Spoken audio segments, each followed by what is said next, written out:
ಇವತ್ತು ನಾನು ಸಾಯಂಕಾಲದ ಮೇಲೆ ವ್ಲಾಗ್ನ ಸ್ಟಾರ್ಟ್ ಮಾಡ್ಕೊಂಡಿದ್ದೀನಿ. ಬಿಕಾಸ್ ನೀವೆಲ್ಲರೂ ತಮ್ಲೈನಲ್ಲಿ ಆಲ್ರೆಡಿ ನೋಡಿರೋ ಥರ ಇವತ್ತು ನಂದು ಒಂದು ಶೂಟ್ ಇದೆ. ಸೊ ಮೇಕಪ್ ಶೂಟ್ ಥರ. ಸೊ ಅದಕ್ಕೆ ಹೋಗೋಕ್ಕೆ ರೆಡಿ ಆಗಬೇಕು. ಸೊ ನಾನು ಏನೂ ಜಾಸ್ತಿ ರೆಡಿ ಆಗಿಲ್ಲ. ಶೂಟು ನಮ್ಮ ಮನೇಲಿ ಬೇಡ ಅಂತ ಅಂದ್ಬಿಟ್ಟು ನನ್ನ ಪರಿಚಯ ಇರೋರ ಮನೆ ಅಂದರೆ ನಮ್ಮ ಅತ್ತೆ ಮನೆಯಲ್ಲಿ ಇಟ್ಕೊಂಡಿದ್ದೀವಿ. ಸೊ ಅವರು ಆ್ಯಕ್ಚುಲಿ ಬೆಳಗ್ಗೆ ಬರಬೇಕಿತ್ತು. ಸೊ ಸಮ್ ರೀಸನ್ಸಿಂದ ಬೆಳಗ್ಗೆ ಬರೋಕ್ಕಾಗಿಲ್ಲ. ಸಾಯಂಕಾಲ ಬರ್ತೀನಿ ಅಂತ ಹೇಳಿದ್ರು. ಸರಿ ಆಯಿತು ಅಂತ ಒಪ್ಕೊಂಡಿದ್ದೆ. ಇವಾಗ ಟೈಮ್ ಬಂದುಬಿಟ್ಟು 4:45. ಸೊ ನನ್ನ ಮಗಳು ಸ್ಕೂಲಿಂದನೂ ಬಂದಿದ್ದಾಳೆ. ಸೊ ಅವಳಿಗೂ ಸ್ನ್ಯಾಕ್ಸ್ ಎಲ್ಲ ಹಾಕಿಕೊಟ್ಬಿಟ್ಟು ಸೊ ನಾನು ಇನ್ನೇನು ರೆಡಿ ಆಗಿಲ್ಲ. ಟೀ ಶರ್ಟ್ ಮತ್ತು ನೈಟ್ ವೇರ್ ಥರ ಹಾಕ್ಕೊಂಡಿದ್ದೀನಿ. ಬಿಕಾಸ್ ನನಗೆ ಇವಾಗ ಫ್ರೀನೇ ಆಗಬೇಕಲ್ವ. ಮತ್ತು ಈ ರೀತಿ ತಲೆನ ಮೇಲೆ ಕಟ್ಕೊಂಡಿದ್ದೀನಿ. ಇನ್ನು ಅಲ್ಲಿ ಹೋದರೆ ರೆಡಿ ಆಗೋದು ಇದ್ದೇ ಇರುತ್ತಲ್ವ. ಸೊ ಹೆಂಗಿದ್ರು ರೆಡಿ ಬೇಕಲ್ಲಿ. ಸೊ ಹಂಗಾಗಿ ಇಲ್ಲೇನೂ ರೆಡಿ ಆಗಿಲ್ಲ. ಸ್ವಲ್ಪ ತಲೆ ಅಷ್ಟೇ ಬಾಚ್ಕೊಂಡ್ಬಿಟ್ಟು ನನ್ನ ಮಗಳನ್ನ ಸ್ವಲ್ಪ ರೆಡಿ ಮಾಡಿ ಕರ್ಕೊಂಡು ಹೋಗಬೇಕು. ಸೊ ಇದು ಯಾವ ರೀತಿ ಶೂಟು, ಏನು ಎತ್ತ, ಯಾಕೆ ಮಾಡಿಸಿದ ಅನ್ನೋ ಡೀಟೇಲ್ಸ್ ಎಲ್ಲ ನಾನು ಮುಂದೆ ಹೋಗ್ತಾ ವಿಡಿಯೋದಲ್ಲಿ ಕೊಡ್ತೀನಿ. ಸೊ ವಿಡಿಯೋನ ಹೀಗೆ ಕೊನೆವರೆಗೂ ನೋಡ್ತಾರೆ. ಆ್ಯಂಡ್ ವಿಡಿಯೋನ ಅಲ್ಲಿಗೆ ಹೋದ್ಮೇಲೆ ಅಂದರೆ ನಮ್ಮ ಅತ್ತೆ ಮನೆಗೆ ಹೋದ್ಮೇಲೆ ಅವ್ರು ಯಾರೋ ಮೇಕಪ್ ಆರ್ಟಿಸ್ಟ್ ಏನು, ಎಷ್ಟು ಪ್ರೈಸ್ ತೊಗೊತಾರೆ, ಎಂತಕ್ಕೆ ಮೇಕಪ್ ಮಾಡಿಸಿದ್ದೆಲ್ಲನೂ ನಾನು ವಿಡಿಯೋದ ಕಂಟಿನ್ಯೂಷನ್ನಲ್ಲಿ ಹೇಳ್ತೀನಿ. ಅಲ್ಲಿವರೆಗೂ ಕೀಪ್ ವಾಚಿಂಗ್. ಚೆನ್ನಾಗಿದೆಯಾ? ಇಷ್ಟ ಆಯಿತಾ? ಪಪ್ಪ ತಂದಿದ್ದು ನಿನಗೋಸ್ಕರ ಅಂತ. ಇಷ್ಟೋ ತನಕ ಸ್ಕೂಲಿಂದ ಬಂದವಳು ಹೋಗಿ ರೆಡಿಯಾಗಿ ಕುಣಿದಿದ್ದು ಬಿಟ್ಟರೆ ಇನ್ನೇನು ಮಾಡಿಲ್ಲ. ಅಂತೂ ಊಟನೂ ಮಾಡಿಲ್ಲ. ಇವಾಗ ಬಂದ್ಬಿಟ್ಟಿದ್ದು ಯಾವುದೋ ಒಂದು ಪ್ಲೈನ್ ಕೇಕು ಅವರಪ್ಪ ತಂದಿಟ್ಟಿದ್ದು ತಿಂದ್ಕೊಂಡು ಕೂತಿದ್ದಾಳೆ. ಸೊ ಇವಳನ್ನೂ ಕರ್ಕೊಂಡು ಹೋಗಬೇಕು. ಇವಳು ಇಲ್ಲದೆ ಇರುವಾಗಲೇ ನಾನು ಮೇಕಪ್ ಮಾಡಿಸ್ಕೊಂಡು ರೆಡಿ ಆಗಬೇಕು ಅಂತ ಅಂದ್ಕೊಂಡಿದ್ದೆ. ಬಟ್ ಅದು ಕ್ಯಾನ್ಸಲ್ ಆಯಿತು. ಬಿಕಾಸ್ ತುಂಬ ಇರಿಟೇಷನ್ ಕೊಡ್ತಾಳೆ ಹೆಣ್ಮಕ್ಳು, ಹಂಗೆ ಅಲ್ವಾ. ಅವಳಿಗೂ ಏನಾದರೂ ಮೇಕಪ್ ಮಾಡಿಸ್ಕೋಬೇಕು ಅಂತ ಆಸಿದ್ರೆ ಅವಳು ಆಲ್ರೆಡಿ ಹೇಳ್ತಾಳೆ, ನನಗೂ ಮಾಡಿಸ್ತೀರ ತಾನೇ, ನನಗೂ ಫೋಟೋ ತೆಗಿಸ್ತೀರ ತಾನೇ ಅಂತ. ಸೊ ಇವಳು ಬರೋ ವರ್ಷದಲ್ಲಿ ಮಾಡಿಸ್ಕೊಳ್ಳೋಂತ ಎಷ್ಟೇ ಟ್ರೈ ಮಾಡಿದ್ರೂ ಆಗಲಿಲ್ಲ. ಸೊ ಈಗ ಅಕ್ಕನ್ನು ಕರ್ಕೊಂಡು ಹೋಗಬೇಕು ಜೊತೆಗೆ. ಬರಲ್ಲ? ಮುತ್ತೀಯ ತಿನ್ನಬೇಕು. ಹೋಗ್ಬಿಡದೆ ತಿನ್ನು ಮಗಳೇ.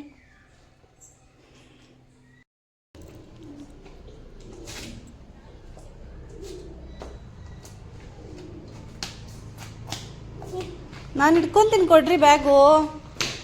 ಕೊಡಿಲ್ಲ, ನಾನು ಇಟ್ಕೊತೀನಿ. ಕೊಡಿಲ್ಲ, ನಿನಗೆ ಭಾರ ಆಗುತ್ತೆ. ಪರವಾಗಿಲ್ಲ, ಕೊಡಿಲಿ. ಅಲ್ಲ ಹೋಗೋದು ಇಲ್ಲಿ,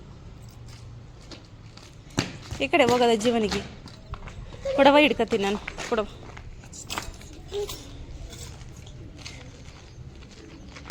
ನಾನು ನೋಡು ಮತ್ತೆ ಅದೇ ನನಗೆ ತೂಕ ಆಗಲ್ಲ. ಕೊಡ ಇಲ್ಲಿ. ನಮ್ಮ ಮನೆಯಿಂದ ನಮ್ಮ ಅತ್ತೆ ಮನೆ ಸ್ವಲ್ಪನೇ ದೂರ ಆಗುತ್ತೆ. ನಡ್ಕೊಂಡೇ ಹೋಗೋಣ ಅಂತ ಹೊರಟ್ವಿ. ಬಟ್ ಆದರೆ ನನ್ನ ಮಗಳು ನಾನು ಟ್ರೈಪಾಡ್ ತೊಗೊಂಡು ಹೋಗ್ತಿದ್ದಿದ್ದು ಬ್ಯಾಗೇ ಕೊಡ್ತಿರ್ಲಿಲ್ಲ. ನಿಮಗೆ ಭಾರ ಆಗುತ್ತೆ ಬನ್ನಿ ಬನ್ನಿ ಅಂದ್ಬಿಟ್ಟು ಕರ್ಕೊಂಡು ಹೋಗ್ತಾ ಇದ್ಲು. ಒಳ್ಳೆ ದೊಡ್ಡ ಮನುಷ್ಯ ಥರ. ಆ್ಯಕ್ಚುಲಿ ನಮ್ಮದು 5 ಮಂತ್ ಪ್ರೆಗ್ನೆನ್ಸಿ ಫೋಟೋಶೂಟು ಬೇರೆ ಪ್ಲ್ಯಾನಿಂಗೇ ಇತ್ತು. ನಾವು ಮೇಕಪ್ ಆರ್ಟಿಸ್ಟ್ ಕುಸುಮಕ್ಕನ ಬೆಳಗ್ಗೆನೇ ಬರೋಕ್ಕೆ ಹೇಳಿದ್ವಿ. ಬಟ್ ಅವ್ರಿಗೆ ಸ್ವಲ್ಪ ಹೆಲ್ತ್ ಇಶ್ಯೂ ಆಗಿತ್ತು ಅಂತ ಅಂದರೆ ಅವ್ರ ಬೆರಳು ಸ್ವಲ್ಪ ಫ್ರ್ಯಾಕ್ಚರ್ ಆಗಿಬಿಟ್ಟಿತ್ತು. ಸೊ ಬೆಳಗ್ಗೆ ಫ್ರ್ಯಾಕ್ಚರ್ ಆದಮೇಲೆ ಹಾಸ್ಪಿಟಲ್ಗೆ ಕರ್ಕೊಂಡೋಗಿ ತೋರಿಸಿ ಅದಾದಮೇಲೆ ಒಂದು ಸಂಜೆ 4 ಗಂಟೆಗೆ ಹೊರಡ್ತೀವಿ ಅಪ್ಪ ಅಂತ ಕಾಲ್ ಮಾಡಿದರು. ಸೊ ಹಾಗಾಗಿ ನಾವು ಫಸ್ಟೇನೆ ಅವ್ರು ಬರೋ ಅಷ್ಟರಲ್ಲಾಗಲಿ ನಮ್ಮ ಅತ್ತೆ ಮನೆ ಹತ್ರ ಹೋಗಿದ್ವಿ. ಪಾಪ ನಮ್ಮ ಅತ್ತೆನೂ ಕೂಡ ಇವತ್ತು ಫ್ರೀ ಇರಲಿಲ್ಲ. ಸೊ ನಮಗೆ ಕೀ ಕೊಟ್ಬಿಟ್ಟು ಅವ್ರದ್ದು ಅಂಗಡಿ ಇದೆ. ಸೊ ಅವರು ಅಂಗಡಿ ಹತ್ರ ಹೋಗಿ ಅವ್ರ ಜೊತೆನೇ ಆನ್ ದ ವೇ ಬರ್ತಾ ಬಂದಿದ್ರು. ಇವತ್ತು ಬೆಳಗ್ಗೆ ಫೋಟೋ ಶೂಟ್ ಇಟ್ಕೊಂಡಿದ್ದಿದ್ರೆ ನನ್ನ ಹಸ್ಬೆಂಡ್ ಕೂಡ ಅಂಗಡಿ ರಜಾ ಮಾಡಿಬಿಟ್ಟು ಇರ್ತಿದ್ರು. ಇವ್ರು ಬರೋದು ಸಾಯಂಕಾಲ ಆಯ್ತಲ್ಲ, ನಾವು ಇನ್ನೇನು ಮಾಡೋಣ, ನಾಳೆ ಯಾವತ್ತಾದ್ರೂ ಇಟ್ಕೊಳ್ಳೋಣ ಅಂತ ಅಂದ್ಬಿಟ್ಟು ಅವರು ಅಂಗಡಿ ಹತ್ರ ಹೋಗಿ ಅಂಗಡಿ ಸ್ಟಾರ್ಟ್ ಮಾಡಿಬಿಟ್ಟಿದ್ರು. ಬಟ್ ಅಕ್ಕ ಸಾಯಂಕಾಲನೇ ಬರ್ತೀನಿ, ನಾಳೆ ಬೇರೆ ಶೂಟ್ ಒಪ್ಕೊಂಡ್ಬಿಟ್ಟಿದ್ದೀನಿ ಅಪ್ಪ, ಬೇಜಾರು ಮಾಡ್ಕೋಬೇಡ ಅಂದರು ಅಂದ್ಬಿಟ್ಟು. ಪರವಾಗಿಲ್ಲ ಸಾಯಂಕಾಲನೇ ಬನ್ನಿ ಅಂತ ನಾನು ಒಪ್ಕೊಂಡೆ. ಸೊ ಅವರು ಒಂದು ಸತಿ ಬಂದಾದಮೇಲೆ ಅವರು ತಂದಿದ್ದ ಪ್ರಾಡಕ್ಟ್ ಮೆಟೀರಿಯಲ್ಸ್ ಎಲ್ಲ ಎಷ್ಟು ಕರೆಕ್ಟಾಗಿದೆ ಅಂತೆಲ್ಲ ಚೆಕ್ ಮಾಡಿಕೊಂಡು ಅವ್ರಿಗೆ ಅಂತ ನಾವು ಹಾಲಲ್ಲೇ ಜಾಗ ಮಾಡಿಕೊಟ್ವಿ. ಬಿಕಾಸ್ ಆಲ್ರೆಡಿ ಕತ್ಲೆ ಆಗಿತ್ತು. ರೂಮಲ್ಲಿ ಹೋದರೆ ಅದು ಒಂದೇ ಲೈಟ್ ಇತ್ತು. ಬಟ್ ಹಾಲಲ್ಲಿ ತುಂಬ ಲೈಟ್ಗಳಿದ್ದು. ಸೊ ಇಲ್ಲಿ ಲೈಟಿಂಗ್ಸ್ ಚೆನ್ನಾಗಿರುತ್ತೆ ಅಂತ ಅಂದ್ಬಿಟ್ಟು ಹಾಲಲ್ಲೇ ಸ್ವಲ್ಪ ಸ್ಪೇಸ್ನ ಮಾಡಿಕೊಟ್ವಿ. ಅವರೆಲ್ಲ ಐಟಮ್ಸ್ನ ಆರ್ಗನೈಸ್ ಮಾಡ್ಕೊಳ್ಳೋದಕ್ಕೆ ಸ್ಟಾರ್ಟ್ ಮಾಡಿದ್ರು. ಪಾಪ ಅವ್ರದ್ದು ಫಿಂಗರ್ ಫುಲ್ಲು ಫ್ರ್ಯಾಕ್ಚರ್ ಆಗೋಗ್ಬಿಟ್ಟಿತ್ತು. ಅದಕ್ಕೆ ಬ್ಯಾಂಡೇಜ್ ಮಾಡಿಸ್ಕೊಂಬಂದು ಅದರಲ್ಲೇ ಎಷ್ಟೊಂದು ಪ್ರಾಡಕ್ಟ್ ಎಲ್ಲ ಆರ್ಗನೈಸ್ ಮಾಡ್ಕೊಳ್ಳೋದು ಕೆಲಸ ಫುಲ್ಲು ಅದೇ ಕೈಲಿ ಮಾಡಬೇಕು. ಅವ್ರದ್ದು ಬಲಗೈ ಬೆರಳೇನೆ ಫಸ್ಟು ಬೆರಳೇನೆ ಫ್ರ್ಯಾಕ್ಚರ್ ಆಗೋಗ್ಬಿಟ್ಟಿತ್ತು. ಅವರು ಬರೋಕ್ಕೂ ಮುಂಚೆನೇ ಸ್ಯಾರಿನ ಪ್ರೀಪ್ಲೇಟ್ ಮಾಡಿ ತೊಗೊಂಡು ಬರ್ತೀನಿ ಅಂತ ಹೇಳಿದ್ರು. ಬಟ್ ಆದರೆ ಈ ಥರ ಆಗೋಗಿರೋದ್ರಿಂದ ಬೆರಳು ಅವ್ರಿಗೆ ಅದನ್ನು ಮಾಡೋಕ್ಕಾಗದೆ ಪಾಪ ಇಲ್ಲೇ ತೊಗೊಂಡು ಬಂದು ಮಾಡಿದ್ರು. ಬಟ್ ಬೇಗನೆ ಮುಗಿಸಿದ್ರು ಮಾಡಿ. ನಾನು ಹಾಕೊಂಡಿದ್ದು ನೈಟ್ ವೇರ್ ಡ್ರೆಸ್ನ ಚೇಂಜ್ ಮಾಡಿ ಸ್ಯಾರಿನ ಒಂದು ಮಿನಿಮಮ್ 15 to 20 ಮಿನಿಟ್ಸಲ್ಲೇ ಡ್ರೇಪ್ ಮಾಡಿಬಿಟ್ರು. ನಮ್ಮ ಮನೇಲಿ ಇನ್ಯಾರು ಜೆಂಟ್ಸ್ ಇರಲಿಲ್ಲ. ಅಕ್ಕ ಮತ್ತು ನನ್ನ ಕ್ಲಾಸ್ಮೇಟ್ ಮನು, ನಮ್ಮ ಅತ್ತೆ, ನಾನು, ನನ್ನ ಮಗಳು ಅಷ್ಟೇ ಇದ್ದಿದ್ದು.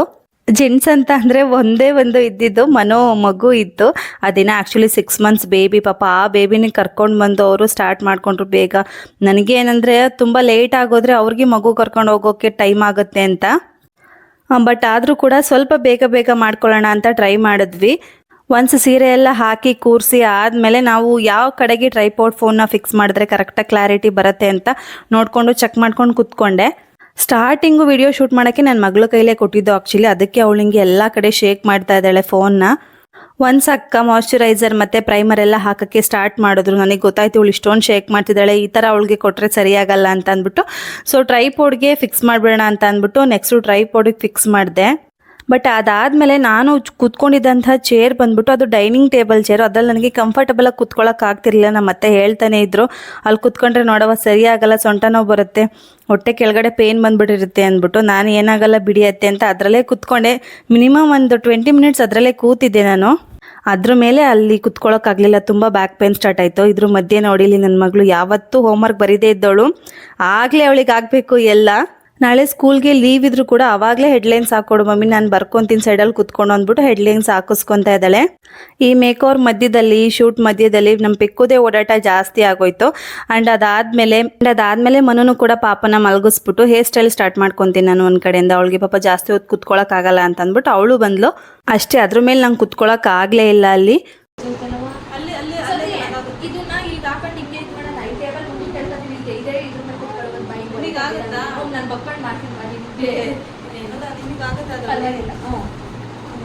ಮಲಿಕೋಬೋದಲ್ಲ, ಸೊಂಟನೂ ಹೋಗ್ಬರಲ್ಲ.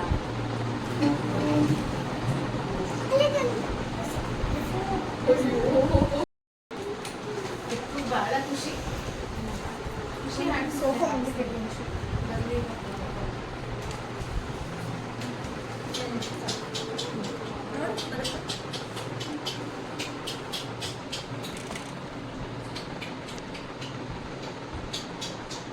ಇಲ್ಲ, ಆ ಕಡೆ ಅಲ್ಲಿಂದ ಆಗಿದ್ರೆ ಚೆನ್ನಾಗಿ ಕಾಣಿಸೋದು.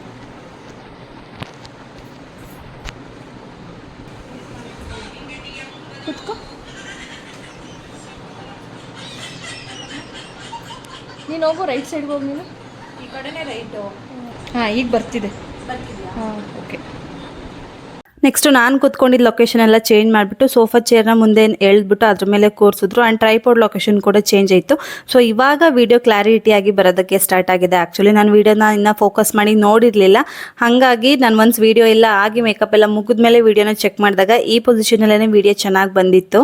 ಪಾಪ ಕುಸುಮಕ್ಕ ಅಂತೂ ಬೆರಳು ಫ್ರ್ಯಾಕ್ಚರ್ ಆಗಿರೋದನ್ನೇ ಇಟ್ಕೊಂಡು ಎಷ್ಟು ಫಾಸ್ಟಾಗಿ ಮೇಕಪ್ ಮಾಡಿಕೊಟ್ರು. ಅವ್ರಿಗೆ ಏನು ಬೇಜಾರೇ ಇಲ್ಲ, ಕೈ ನೋವ್ತಿದೆ ಅಂತ ಏನೋ ಅಂದರೆ ಒಂಥರ ಫೀಲಿಂಗ್ ಇರುತ್ತಲ್ವ, ಜಾಸ್ತಿ ಬೇಗ ಬೇಗ ಮಾಡೋಕೆ ಹೋದ್ರೆ ನನ್ನ ಕೈ ನೋವಾಗ್ಬಿಡುತ್ತೆ ಅಂತ. ಅವ್ರು ಎಷ್ಟು ನಗ್ನಗಾಡ್ಕೊಂಡು ಮಾಡಿಕೊಟ್ರು ಮೇಕಪ್ನ, ಅಂದರೆ ತುಂಬ ದಿವಸದಿಂದ ಪರಿಚಯ ಇದ್ದೀವೇನೋ ನಾವೆಲ್ಲ ಅನ್ನೋ ಥರ ಮಾತಾಡ್ಕೊಂಡು ಮಾಡಿಕೊಟ್ರು. ಆ್ಯಂಡ್ ಅವ್ರ ಹತ್ರ ಇದ್ದಿದ್ದು ಮೇಕಪ್ ಪ್ರಾಡಕ್ಟ್ಸ್ಗಳನ್ನ ನೋಡಿ ನಾನೇ ಶಾಕ್ ಆಗೋದೆ. ಕೆಲವೊಂದು ಪ್ರೈಸ್ ಕೇಳಿ ನನಗೆ ಶಾಕ್ ಆಯಿತು. ಅವರು ಯೂಸ್ ಮಾಡೋಂಥ ಒಂದೇ ಒಂದು ಫೌಂಡೇಶನ್ ಪ್ರೈಸ್ ಬಂದೆ 3,000 to 4,000 ಇರುತ್ತಂತೆ. ಆ್ಯಂಡ್ ಇನ್ನೊಂದು ಏನಪ್ಪ ಅಂತ ಅಂದರೆ ಕುಸುಮಕ್ಕ ಬಂದ್ಬಿಟ್ಟು international makeup and basic makeup ಎರಡೂ ಕಲ್ತ್ಕೊಂಡಿದ್ದಾರೆ. ಅವರು ಎರಡೂ ಸರ್ಟಿಫೈಡ್ ಮೇಕಪ್ ಆರ್ಟಿಸ್ಟು. ಸೊ ಹಾಗಾಗಿ ನನಗೆ ಅವ್ರಿಗೆ ಕಾಂಟ್ಯಾಕ್ಟ್ ಮಾಡೋದಕ್ಕೆ ಸ್ವಲ್ಪ ಟೈಮ್ ತಗೊಂತು. ಕಾಂಟ್ಯಾಕ್ಟ್ ಮಾಡಿದ್ರು ಕೂಡ ನನಗೆ ಅವ್ರಿಗೆ ಬುಕಿಂಗ್ಸ್ ಆಗೋಕ್ಕೆ ಸ್ವಲ್ಪ ಟೈಮ್ ತಗೊಂತು. ಬಿಕಾಸ್ ಯಾಕೆ ಅಂತ ಅಂದರೆ ಅವ್ರು ಆಲ್ರೆಡಿ ತುಂಬ ಕಡೆ ಬುಕಿಂಗ್ಸ್ ಮಾಡ್ಕೊಂಬಿಟ್ಟಿದ್ರು. ನಾನು ಹಿಂಗೆ ಕಾಲ್ ಮಾಡಿ ಹೇಳಿದಾಗ ಇವತ್ತು ಹಿಂಗೆ ಮೇಕಪ್ ಬೇಕಕ್ಕ ನನಗೆ ಅಂತ ಹೇಳಿದಾಗ ಆಲ್ರೆಡಿ ಬ್ರೈಡ್ಸ್ ಎಲ್ಲ ಬುಕ್ ಮಾಡ್ಕೊಂಡ್ಬಿಡ್ತೀನಪ್ಪ, ಇದ್ರ ಮಧ್ಯೆ ನನಗೂ ಸ್ವಲ್ಪ ರೆಸ್ಟ್ ಬೇಕಲ್ವಾ ಅಂತೆಲ್ಲ ಹೇಳಿದವರು. ಕೊನೆಗೆ ಫೈನಲಿ ಪಾಪ ಒಪ್ಕೊಂಡ್ರು. ಆಯಿತು ಬಿಡಪ್ಪ, ಬಂದು ಮಾಡ್ಕೊಡ್ತೀನಿ ಒಂದು ದಿವಸ ಅಲ್ವಾ ಅಂತ. ಆ್ಯಂಡ್ ಕೈ ನೋವಿರೋದ್ರಿಂದ ಆಗಲಿ, ಇಲ್ಲ ಟೈಮ್ ಆಗೋಗುತ್ತೆ, ಅಥವಾ ಅವ್ರ ಪಾಪು ಚಿಕ್ಕದು ಹಿಂಗೆ ಕರ್ಕೊಂಡು ಹೋಗೋದು ಟೈಮ್ ಆದರೆ ಅಂತ ಯಾವುದೇ ರೀಸನಿಂದನೂ ಬೇಗ ಬೇಗ ಮೇಕಪ್ ಮಾಡಿ ಮುಗಿಸ್ಲಿಲ್ಲ ಅವರು. ಇಸ್ಕೊಂಡಿರೋ ದುಡ್ಡಿಗೆ ತಕ್ಕನಂಗೆ ನಾನು ಮಾಡಬೇಕಲ್ವೇನಪ್ಪ, ನೀನು ಹೇಳ್ಬೋದು ಮಗುಗೆ ಲೇಟ್ ಆಗುತ್ತೆ ಅಂತ ಅಂದ್ಬಿಟ್ಟು ನಾನು ಮಾಡಿಕೊಡ್ತೀನಿ, ನೀನು ಆರಾಮಾಗಿರೋ ಅಂತ ಅಂದ್ಕೊಂಡು ಎಷ್ಟೋ ಆರಾಮಾಗಿ ಮೇಕಪ್ ಮಾಡಿಕೊಟ್ರು. ಆ್ಯಂಡ್ ಇನ್ನೊಂದು ಏನಪ್ಪ ಅಂತಂದರೆ ಕುಸುಮ ಅಕ್ಕ ಅವ್ರದ್ದು ಇನ್ಸ್ಟಾಗ್ರಾಮ್ ಪೇಜ್ ಇದೆ, ಮೇಕ್ಓವರ್ ಬೈ ಕುಸುಮ ಅಂತ ಅಂದ್ಬಿಟ್ಟು ನೀವು ಹೋಗಿ ಸರ್ಚ್ ಮಾಡ್ಬೋದು. ನನ್ನ ಇನ್ಸ್ಟಾಗ್ರಾಮ್ ಪ್ರೊಫೈಲ್ನ ಇತ್ತೀಚಿನ ವೀಡಿಯೋಗಳಲ್ಲಿ ಕುಸುಮ ಅಕ್ಕನ ಕೂಡ ನಾನು ಟ್ಯಾಗ್ ಮಾಡಿದ್ದೀನಿ. ಆ್ಯಂಡ್ ಹಾಗೆ ಅವ್ರ ಪೇಜ್ನ ಕೊಲಾಬ್ ಕೂಡ ಮಾಡ್ಕೊಂಡಿದ್ದೀನಿ. ಸೊ ಕುಸುಮ ಅಕ್ಕ ತಮ್ಮ ಫಾಲೋವರ್ಸ್ಗೋಸ್ಕರ ಅಂತ ಅಂದ್ಬಿಟ್ಟು ತುಂಬಾ ಸ್ಪೆಷಲ್ ಆಫರ್ಸ್ನ ಬಿಟ್ಟಿದ್ದಾರೆ. ಸೊ ನೀವು ಮೇಕ್ಓವರ್ ಬೈ ಕುಸುಮ ಅಂತ ಇನ್ಸ್ಟಾಗ್ರಾಮಲ್ಲಿ ಸರ್ಚ್ ಮಾಡಿಬಿಟ್ಟು ಅವ್ರ ಪೇಜ್ನ ಹೋಗಿ ಫಾಲೋ ಮಾಡಿಕೊಂಡು ಅದಾದಮೇಲೆ ಅಕ್ಕನ ಕಾಂಟ್ಯಾಕ್ಟ್ ಮಾಡಿ ಕೇಳ್ಕೊಬೋದು.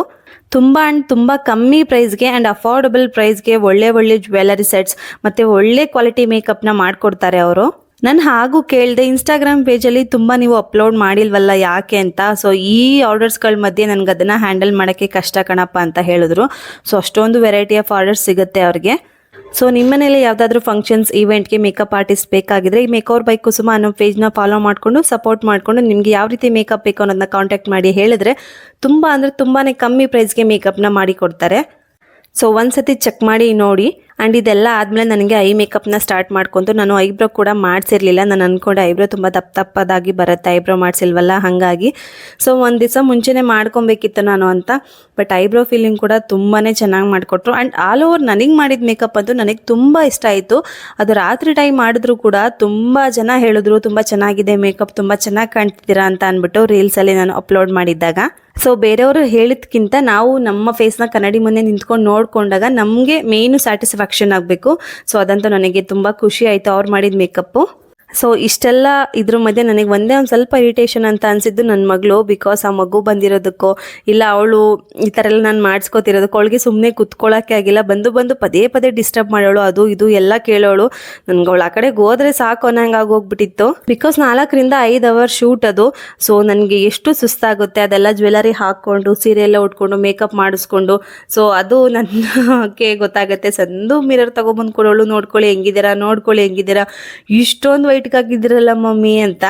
ನಮ್ಮ ಅತ್ತೆ ಅಂತೂ ಅದು ಎಷ್ಟು ಸತಿ ಕಳಿಸಿದ್ರು ಅವ್ರಿಗೆ ಲೆಕ್ಕನೇ ಇಲ್ಲ. ಅಮ್ಮಂಗೆ ಹಿಂಸೆ ಕೊಡಬೇಡ, ಅಮ್ಮಂಗೆ ಸುಸ್ತಾಗಿದೆ, ನೀನು ಫಸ್ಟ್ ಆ ಕಡೆಗೆ ಹೋಗು, ನಿನ್ನಿಂದ ಅವಳು ಇನ್ನೂ ಸುಸ್ತು ಮಾಡ್ಕೊತಾಳೆ, ಅವಳಿಗೆ ಹಿಂಸೆ ಕೊಡೋದು ನನಗೆ ನೋಡೋಕ್ಕಾಗಲ್ಲ, ನೀನು ಮೊದಲು ಇಲ್ಲಿಂದ ಹೋಗು ಅಂತ ಅವಳಿಗೆ ಹೇಳಿ ಒಳಗಡೆ ಕಳಿಸ್ತಾನೆ ಇದ್ರು ರೂಮ್ಗೆ. ಅವರ ಬೈಕ್ಗೆ ಅವಳು ಸ್ವಲ್ಪ ಕಂಟ್ರೋಲ್ ಆದ್ಲು. ಸೊ ಫೈನಲಿ ಎಲ್ಲ ಮುಗಿಸಿ ಆದಮೇಲೆ ಅವರು ನನಗೆ ಹೇರ್ ಸ್ಟೈಲ್ ಮಾಡಿಕೊಟ್ರು. ಇದು ಯಾವುದೇ ಹೇರ್ ಎಕ್ಸ್ಟೆನ್ಷನ್ ಅಲ್ಲ, ನಾನು ಹೇಳಿದ ಹೇರ್ ಎಕ್ಸ್ಟೆನ್ಷನ್ ಎಲ್ಲ ನನಗೆ ಬೇಡ, ಲಾಂಗ್ ಹೇರ್ ಎಲ್ಲ ನನಗೆ ಬೇಡ, ಅದೆಲ್ಲ ನನಗೆ ಹೆವಿಯಾಗಿರುತ್ತೆ, ಕ್ಯಾರಿ ಮಾಡೋಕ್ಕಾಗಲ್ಲ. ಸೊ ನನ್ನ ಹೇರಲ್ಲೇ ಏನಾದರೂ ವೆರೈಟಿಯಾಗಿ ಮಾಡಿಕೊಡಿ ಅಂತ. ಸೊ ಈ ಹೇರ್ ಸ್ಟೈಲ್ನ ಬಂದುಬಿಟ್ಟು ಮನು ಮಾಡಿಕೊಟ್ಟಿದ್ದು. ಇವರು ಇಬ್ಬರು ಆರ್ಡರ್ಸ್ ಯಾವುದೇ ತೊಗೊಂಡ್ರು ಕೂಡ ಮೇಕಪ್ ಆರ್ಡರ್ಸ್ನ ಇಬ್ಬರು ಹೋಗಿ ಸ್ಟಾರ್ಟ್ ಮಾಡೋದ್ರಿಂದ ವರ್ಕ್ನ ತುಂಬ ಬೇಗ ಮುಗಿಸ್ಕೊಡ್ತಾರೆ. ನನಗಂತೂ ತುಂಬ ದಿವಸದಿಂದ ಆಸೆ ಇತ್ತು. ಆ್ಯಂಡ್ ಇದು ಯಾವುದೇ ರೀತಿ ಸೀಮಂತದ್ದು ಶೂಟ್ ಅಂತ ಏನೂ ಅಲ್ಲ, ಸೀಮಂತದ ಪ್ರೋಗ್ರಾಮ್ ಅಂತ ಏನೂ ಅಲ್ಲ. ನಾನು ಸೀಮಂತದ ಪ್ರೋಗ್ರಾಮ್ ಅಥವಾ ಅದನ್ನು ಅರೇಂಜ್ ಮಾಡ್ಕೊಂಡಾಗ ನಿಮಗೆ ಮತ್ತೆ ಬೇರೆ ವ್ಲಾಗಲ್ಲೇ ಹೇಳ್ತೀನಿ ನಾನು ಸೀಮಂತ ಯಾವಾಗ ಮಾಡ್ಕೋತೀನಿ, ಏನೋ ಎತ್ತ ಅಂತೆಲ್ಲ ಅದ್ರ ಡೀಟೇಲ್ಸ್ನ ಸಪ್ರೇಟಾಗಿ ಕೊಡ್ತೀನಿ. ಈ ಶೂಟ್ ಬಂದ್ಬಿಟ್ಟು ನನಗೆ ಇಷ್ಟ ಅಂದ್ಬಿಟ್ಟು ನಾನು ಆರ್ಡರ್ ಮಾಡಿ ಮಾಡಿಸ್ಕೊಂಡಿದ್ದು.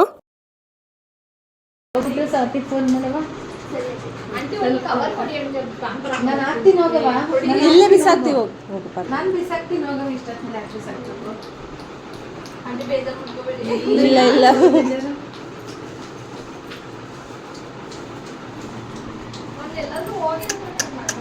ಇಲ್ವಾ ಇವತ್ತು ಮಾಡಲ್ಲ.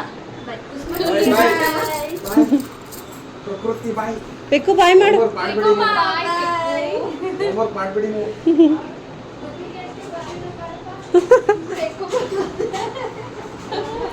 ಎಷ್ಟು ಟೈಮು ಗೊತ್ತಾ, 10:15 ಆ ಮಗ ಕರ್ಕೊಂಡು. ಅದು 2 ವೀಲರಲ್ಲಿ ಹೋಗ್ತೀನಿ ಅಂತಿರಲ್ಲಕ್ಕ. ಕಿವಿ ಕೈ ಕಾಲೆಲ್ಲ ಮುಚ್ಕೊಳ್ಳಿ.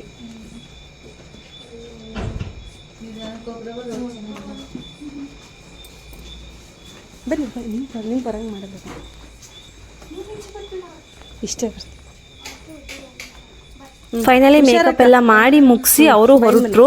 ನಾನು ಯಾವುದೇ ಮೇಕಪ್ ಎಲ್ಲ ರಿಮೂವ್ ಮಾಡಿರಲಿಲ್ಲ. ಬಿಕಾಸ್ ನನ್ನ ಹಸ್ಬೆಂಡ್ ಅಂಗಡಿ ಮುಗಿಸ್ಕೊಂಡು ಬರ್ತಾರಲ್ಲ, ಅವ್ರಿಗೆ ನಾನು ಹೆಂಗೆ ಕಾಣಿಸ್ತಿದ್ದೀನಿ ಅನ್ನೋದನ್ನು ತೋರಿಸ್ಬೇಕಿತ್ತು. ಸೊ ನಾನು ಮೇಕಪ್ ಎಲ್ಲ ರಿಮೂವ್ ಮಾಡಿಸ್ಕೊಳ್ಳಿಲ್ಲ, ಹೇಗಿದ್ದು ಹಾಗೆ ಇದ್ದೆ. ಅವರು ಕೂಡ ಚಿಕ್ಕ ಪಾಪನ ಎತ್ಕೊಂಡು ಹೊರಟ್ರು. ಮೇಕಪ್ ಸ್ಟಾರ್ಟ್ ಆಗಿ 4-5 ಅವರ್ ಆಗೋಯ್ತು. ಅವಳಿಗೆ ತಿನ್ನಕ್ಕೆ ಏನು ಕೊಟ್ಟಿಲ್ಲ, ಬಿರಿಯಾನಿ ತಗೊಂಬನ್ನಿ ಅಂತ ಹೇಳಿತ್ತು ನಮ್ಮತ್ತೆ. ಸೊ ನಮ್ಮ ಮಾಮನೂ ಕೂಡ ಬಿರಿಯಾನಿ ತಗೊಂಬಂದು ಕೊಟ್ಟರು, ಅದನ್ನೇ ತಿಂತಾ ಇದ್ದೀನಿ.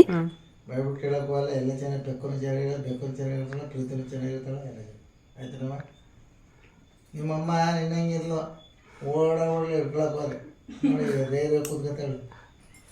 ಮೆಜಾರಿಟಿ ಇರ್ಬೇಕು ಇದು ಮಾಡೋ ಎಲ್ಲ ಕೆಟ್ಟತನ ಕ್ಯಾರಿ ನೋಡ್ರಿ. ಸತ್ಯ ಜಯ ಇದೆ, ಹೋರಾಟ ಮಾಡ್ರಿ, ಎಲ್ಲ ಏನೂ ಆಗಲ್ಲ. ಇನ್ನೇನು ಸಮಾಚಾರ? ನನಗೆ ಮೊದಲೇ ಈ ಥರ ಫಂಕ್ಷನ್ ಇವೆ ಅಂದರೆ ನನಗೆ ಭಾಳ ಇಷ್ಟ. ಶೂಟಿಂಗ್ ನಾನು ಕರ್ಕೊಬತ್ತೀನಿ, ನೀನು ಬಾ ಅಂತ ಹೇಳಿದ್ದೆ. ನೀನು ನಮ್ಮ ಮಾವ ಮತ್ತೆ ನನ್ನ ಹಸ್ಬೆಂಡ್ ಎಲ್ಲ ಸೇಮ್ ಒಂದೇ ಟೈಮಿಗೆ ಬರ್ತಾರೆ. ಏನಂದ್ರೆ 12 ಗಂಟೆ ಮೇಲೆ ಬರ್ತಾರೆ. ಸೊ ಅವರೆಲ್ಲ ಬಂದು ಅವ್ರ ಜೊತೆ ಸ್ವಲ್ಪ ರೀಲ್ಸ್ ಎಲ್ಲ ಮಾಡಿ, ನೀವು ನೋಡ್ಬೋದು ಇನ್ಸ್ಟಾಗ್ರಾಮಲ್ಲಿ ಪೋಸ್ಟ್ ಮಾಡಿದ್ದೀನಿ. ನನಗೆ ಇಷ್ಟ ಆಗಿದ್ದ ಸಾಂಗೆ ನನಗೆ ಯಾವ್ದ್ಯಾವ್ದೆಲ್ಲ ಬೇಕು ಅಂತ ಅಂದ್ಕೊಂಡಿದ್ದ ಸಾಂಗಿಗೆಲ್ಲ ರೀಲ್ಸ್ ಮಾಡಿ ಅದಾದಮೇಲೆ ನಮ್ಮ ಮತ್ತೆ ನನಗೆ ಎಲ್ಲ ರಿಮೂವ್ ಮಾಡೋದಕ್ಕೆ ಹೆಲ್ಪ್ ಮಾಡಿಕೊಡ್ತಿದ್ದಾರೆ. ಸೊ ಅವ್ರ ಜೊತೆನೂ ಸ್ವಲ್ಪ ಹೊತ್ತು ಕೂತ್ಕೊಂಡು ಮಾತಾಡಿ ಅಲ್ಲೇ ಊಟ ಎಲ್ಲ ಮುಗಿಸ್ಕೊಂಡು ಅಲ್ಲೇ ನನ್ನ ಮೇಕಪ್ ಎಲ್ಲ ರಿಮೂವ್ ಮಾಡಿ ಡ್ರೆಸ್ ಎಲ್ಲ ಚೇಂಜ್ ಮಾಡಿಕೊಂಡು ಸ್ವಲ್ಪ ಹೊತ್ತು ಸುಧಾರಿಸ್ಕೊಂಡು ಅಲ್ಲಿಂದ ನಮ್ಮನೆಗೆ ಹೊರಟ್ವಿ. ಆ್ಯಕ್ಚುಲಿ ನೀವು ಕೇಳ್ಬೋದು ಶೂಟ್ ಅಂತೀರಾ ಕ್ಯಾಮ್ರಾ ಇಲ್ಲ ತರಿಸಿಲ್ಲ ಏನಿಲ್ಲ ಅಂತ. ನಾವು ಆ್ಯಕ್ಚುಲಿ ಕ್ಯಾಮ್ರಾ ತರಿಸೋದಕ್ಕೆ ಅಂತಲೇ ಪ್ಲ್ಯಾನ್ ಮಾಡಿದ್ವಿ. ನಾನು ಕುಸುಮಕ್ಕಗೆ ಹೇಳಿದೆ, ಕುಸುಮಕ್ಕಗೆ ಹಿಂಗೆ ಆಗಿತ್ತಲ್ಲ, ಸೊ ಅವರು ಒನ್ ಡೇ ಮುಂಚೆನೇ ಹೇಳಿದ್ರು ಹಿಂಗಾಗಿದೆ ಕಣಪ್ಪ, ನನಗೆ ಬೇರೆ ಕಡೆ ಹೋಗೋಕ್ಕಾಗಲ್ಲ, ಇದೊಂದು ಸತಿ ನೀನೇ ಅರೇಂಜ್ ಮಾಡ್ಕೊ ಅಂದ್ಬಿಟ್ಟು. ಸೊ ನನಗೆ ಗೊತ್ತಿರೋಂಥ ಕ್ಯಾಮ್ರಾಮ್ಯಾನ್ಸ್ ಯಾರೂ ಇರಲಿಲ್ಲ. ಆ್ಯಂಡ್ ಇಲ್ಲಿ ಯಾರು ಕೂಡ ಆ ಟೈಮಿಗೆ ಬರೋಕ್ಕೆ ಒಪ್ಕೊಳ್ಳಿಲ್ಲ. 3 to 4 hours ಅಂತ ಅಂದಿದ್ದಕ್ಕೆ ತುಂಬ ಜಾಸ್ತಿ ಪೇಮೆಂಟ್ ಕೇಳಿದ್ರು. ಸೊ ಹಾಗಾಗಿ ಕ್ಯಾಮ್ರಾನ ನಾವು ತರ್ಸೋಕ್ಕಾಗಿಲ್ಲ ಅಷ್ಟೇ. ನೆಕ್ಸ್ಟ್ ಬೇಬಿ ಶೋವರ್ ಇದ್ದಾಗ ಡೆಫಿನೆಟ್ಲಿ ಕ್ಯಾಮ್ರಾನ ತರಿಸ್ಲೇಬೇಕು. ಸೊ ನೀವು ನೋಡ್ತಿರ್ಬೋದು ಟೈಮ್ ಎಷ್ಟಾಗಿದೆ ಅಂದರೆ ಮಧ್ಯರಾತ್ರಿ ಆಗೋಗಿದೆ. ಇದೇ ಟೈಮ್ಗೆ ಸೊ ನಮ್ಮ ಮನೆಯವರು ಪ್ರತಿನಿತ್ಯ ಬರೋದು ಇದೇ ಟೈಮ್ಗೆ. ಸೊ ಹಾಗಾಗಿ ನಾನು ಇಷ್ಟು ಚೆನ್ನಾಗಿ ರೆಡಿ ಆಗಿದೆ. ಬಟ್ ಅವರು ಅಂಗಡಿಯಿಂದನೇ ಬಂದಿದ್ದು ಬಟ್ಟೆ ಇಟ್ಕೊಂಡು ಪಾಪ ನನಗೆ ರೀಲ್ಸ್ ಎಲ್ಲ ಮಾಡಿ ಹೆಲ್ಪ್ ಮಾಡಿಕೊಟ್ರು. ಎಷ್ಟು ಸುಸ್ತಾಗಿದ್ರು, ಅದರಲ್ಲೂ ಕೂಡ ಎಷ್ಟು ಎನರ್ಜೆಟಿಕ್ ಆಗಿ ನನಗೆ ರೀಲ್ಸ್ ಎಲ್ಲ ಮಾಡಿಕೊಟ್ಟು ಸಪೋರ್ಟ್ ಮಾಡಿದ್ರು. ಫೈನಲಿ ನಮ್ಮ ಮನೆಗೆ ಬಂದು ಫುಲ್ಲು ಸುಸ್ತಾಗಿ ಹೋಗಿದ್ದೆ. ಒಂದು ಸ್ವಲ್ಪ ಸಖತ್ತು ಟಯರ್ಡ್ ಅಂತ ಅನಿಸ್ತಿತ್ತು. ಸೊ ದೃಷ್ಟಿ ಎಲ್ಲ ತಕ್ಕೊಡ್ತಾ ಇದ್ದಾರೆ. ನಮ್ಮ ಅತ್ತೆ ಮನೆಯಿಂದ ಹೊರಡುವಾಗ ಅತ್ತೆ ಕೂಡ ದೃಷ್ಟಿ ತಕ್ಕೊಟ್ಟಿತ್ತು. ಅದನ್ನು ನಾನು ರೆಕಾರ್ಡ್ ಮಾಡ್ಕೊಳಕ್ಕಾಗಲಿಲ್ಲ. ಇಲ್ಲಿ ನಮ್ಮ ಮನೆಯವರು ಕೂಡ ತಕ್ಕೊಡ್ತಿದ್ದಾರೆ. ಪಾಪ ನಮ್ಮ ಅತ್ತೆ ಮಾವ ಇಬ್ಬರು ಕೂಡ ಸಖತ್ತು ಸಪೋರ್ಟ್ ಮಾಡಿದ್ರು ಇದು ಒಂದು ಶೂಟ್ಗೋಸ್ಕರ. ಮಾವನ ಜೊತೆನೇ ಇರ್ತಿದ್ದಿದ್ದು ಅತ್ತೆ. ನನ್ನ ಶೂಟ್ ಇದೆ ಅಂತ ಅಂದಿದ್ದಕ್ಕೋಸ್ಕರ 4 ಗಂಟೆಗೆ ಬಂದು ಅವ್ರಿಗೆಲ್ಲರಿಗೂ ಏನು ಬೇಕೆಲ್ಲ ಹೆಲ್ಪ್ ಮಾಡಿಕೊಟ್ಟು, ನನ್ನ ನೋಡಿಕೊಂಡು ಪಿಕ್ಕೋನ ನೋಡಿಕೊಂಡು ಅಷ್ಟೊತ್ತಿಗೆ ಮಾವ ಬರೋ ಅಷ್ಟರಲ್ಲಿ ಮಾವನ ಹತ್ರ ಊಟ ತರಿಸಿ, ಅವಳು ಸುಸ್ತಾಗಿದ್ದಾಳೆ ಬೇಗ ತಗೊಬನ್ನಿ ಅಂತ. ನನಗಂತೂ ಇಷ್ಟು ಸಪೋರ್ಟ್ ಮಾಡ್ತಾರಲ್ಲ, ನನಗಂತೂ ಸಖತ್ ಖುಷಿ. ಇದಕ್ಕೆ ನಾನು ಹೇಳೋದು, ದೇವ್ರಿಗೆ ಎಲ್ಲೋ ಒಂದನ್ನು ಚಿಕ್ಕದನ್ನು ಕಿತ್ಕೊಂಡಿದ್ದಾನೆ ಅಂದರೆ ದೊಡ್ಡದಾಗಿರೋ ಖುಷಿನ ಕೊಡ್ತಾನೆ ಅಂತ ಅಂದ್ಬಿಟ್ಟು. ಸೊ ನನ್ನ ಲೈಫಲ್ಲಿ ಇದೇ ನನ್ನ ಮದುವೆ ಆದಮೇಲೆ ಸಖತ್ ಖುಷಿಯಾಗಿರೋದು. ಸೊ ಫೈನಲಿ ಎಲ್ಲ ಮುಗಿಸ್ಕೊಂಡು ನಾನು ಫ್ರೆಶ್ ಅಪ್ ಆಗಿ ತಲೆಗೆಲ್ಲ ಎಣ್ಣೆ ಹಾಕ್ಕೊಂಡು ಮುಖ ಎಲ್ಲ ತೊಳ್ಕೊಂಡು ಪೆಕ್ಕುಮ ನಾನು ಟೈಮ್ ನೋಡಿದ್ರೆ 2 ಗಂಟೆ ಆಗಿತ್ತು. ಸೊ ಇಷ್ಟೊತ್ತಾಯ್ತು ನಾವು ಮಲ್ಕೊಳ್ಳೋದು. ಯಾರೆಲ್ಲ ನನ್ನ ವಿಡಿಯೋನ ಲಾಸ್ಟ್ವರೆಗೂ ನೋಡಿದ್ರೆ ನಿಮ್ಮೆಲ್ಲರಿಗೂ ಥ್ಯಾಂಕ್ ಯು ಸೋ ಮಚ್. ಹೀಗೆ ಸಪೋರ್ಟ್ ಮಾಡ್ತಾ ಇರಿ ಅಂತ ಹೇಳ್ತಾ ಬಾಯ್.